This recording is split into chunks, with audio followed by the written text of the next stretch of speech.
Okay.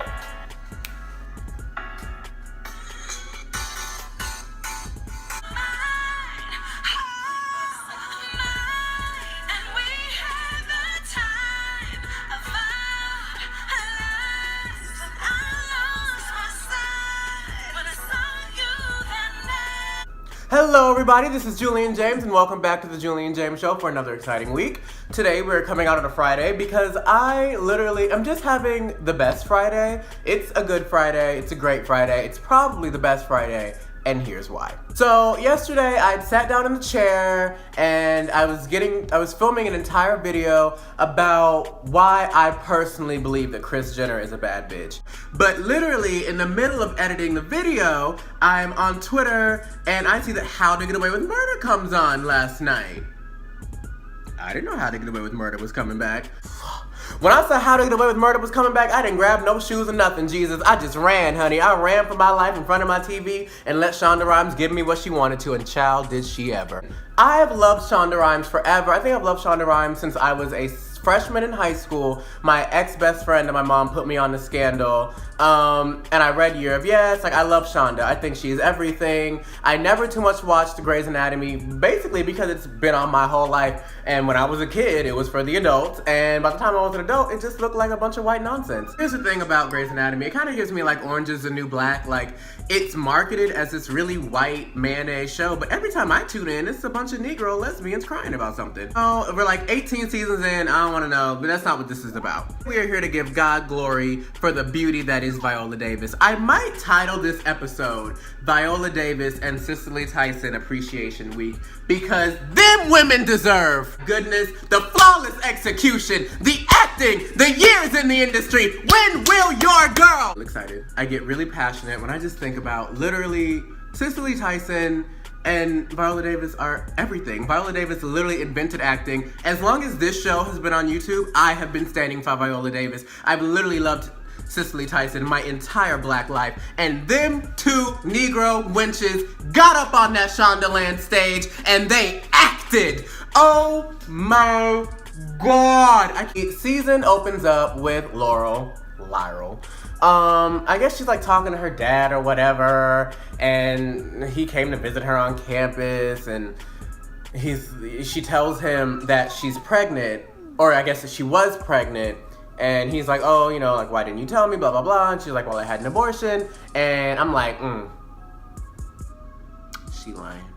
I didn't have any reason to think that she was, like, literally, when she said she had an abortion, Twitter believed it, allegedly, but I'm sitting there thinking, no, she didn't.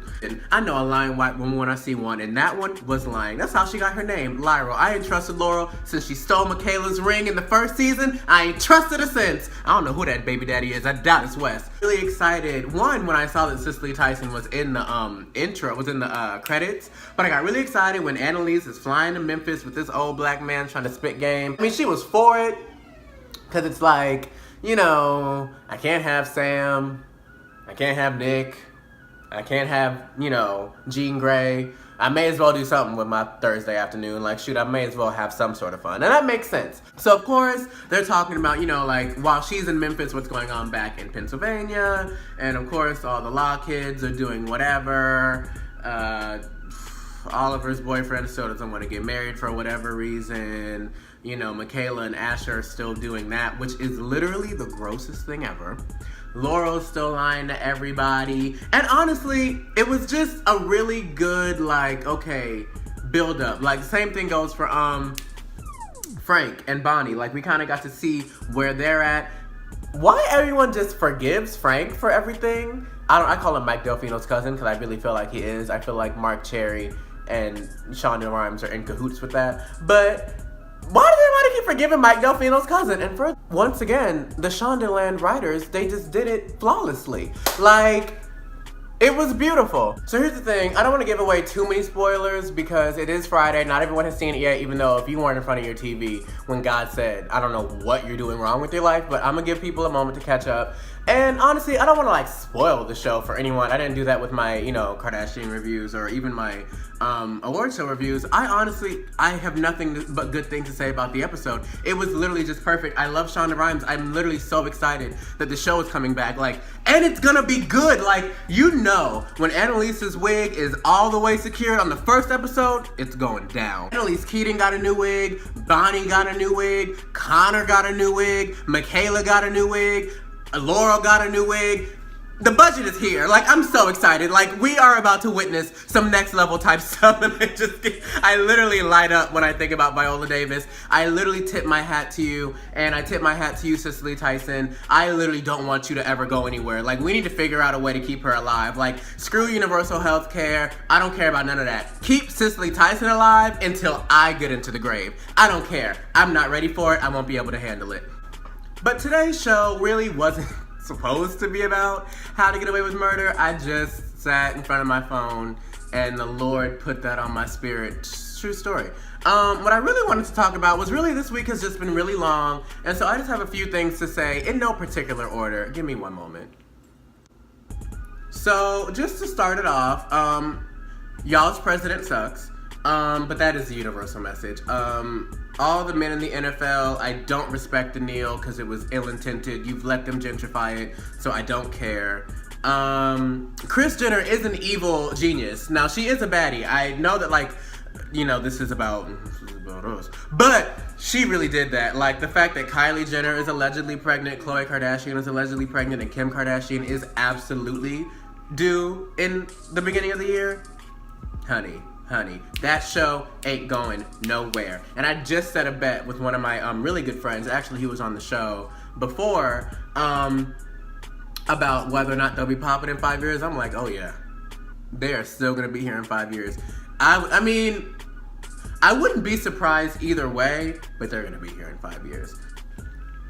And the only reason I just wanted to talk was because Beyoncé dropped the song, and so I've been trying to figure out how I wanted to handle the natural disasters as far as YouTube, what I wanted to say and stuff. And what I really wanted to do, which I am still gonna do, is leave a bunch of, charities that you can donate to in the description box below. But I was really disappointed with the way that celebrities and pop culture were handling it. Not just celebrities, politicians, and regular, broke civilians. The whole situation was disheartening. I knew people personally affected by some of the natural disasters that have taken place, so I've really kind of just been dealing with that from a personal perspective, and I didn't really know what to say, and just like a black woman, when I don't know what to say and how to do it, Beyoncé just comes and does it freaking perfectly. So if you want to help anyone affected in Puerto Rico, go ahead and stream Mi Gigante, and because Beyoncé just has all the keys to life. Whatever you have, whatever the issue is, get Beyoncé on it and she'll take care of it. Because I guess whatever we do just isn't good enough. I'm so sick of Beyoncé, and I know y'all are too. The other reason why today is just such a great day is because one of my favorite R&B artists of all time, her name is Tamar Braxton. She just released an album. I'm pretty sure I've also stand on Tamar in front of y'all before. I love her. I love everything. Well, I almost said I love everything about her, and that's not true. I love Tamar's music. I think that she's an amazing singer. I think she's so incredibly talented. But I'm really excited for her album. Literally, it is nothing but great from start to finish. It is 41 minutes of amazingness. It scalped me completely bald this morning in my bed. If you haven't heard it, please go out and cop Bluebird of Happiness. It's literally amazing from start to finish. There was a little bit of controversy. Performance on Wendy yesterday. I don't really too much care for Wendy Williams, just because I feel like she promotes... There's nothing wrong with having an opinion and talking about people. I mean, it's literally what I'm doing right now. But first of all, when you aren't funny, and when you don't know how to punch up in a lot of different situations, you open the floodgates for negativity to pour through you without necessarily doing or saying anything negative. You give people that opportunity to spew their bigotry through you. And that's what I dislike about Wendy Williams. It's what I dislike about the Shade Room. It's what I dislike about a lot of stuff in today's media, I'll put it that way. But, so Tamar performed on Wendy, and I knew immediately, because Tamar performed her very first single, Love and War, on Wendy, and it was wonderful, and then she also performed again when she had another album come out a few years ago. And so I knew, okay, Tamar's on high alert, this is a really big album, she's nervous, whatever, I understand, but, girl, You sounded great, because it definitely, I could tell it had been pre-recorded, and it was lovely. When you got into the studio and you sang that, it was splendid. But girl, mic where? Mic on where? I'm not saying that Tamar Braxton, lip sang on the Wendy Williams show. I'm just saying there's a higher chance that I'm wearing pants right now. So I don't even know what I'm talking about at this point anymore. All I know is, 1, Cicely Tyson is anything and I will literally kill for her. 2, Viola Davis is everything and I will literally kill for her. 3, Beyoncé is everything and I will literally kill for her. 4, Tamar Braxton is literally everything and I would definitely hire someone to kill for her. So I guess really the bottom line we should take away from this week is black women are everything. And if you have a problem, get a black woman on it. If you need a song sang, get a black woman on it. If you need an act to be portrayed, get a black woman on it. If you need some hurricane relief, get a black woman on it. Oh, and also shout out to Rihanna for Fenty Beauty. Shout out to you. You're literally, once again, there was no makeup for the black girls. And a black girl came and gave you hoes makeup. I'm done. I am disgusted. Black women are everything.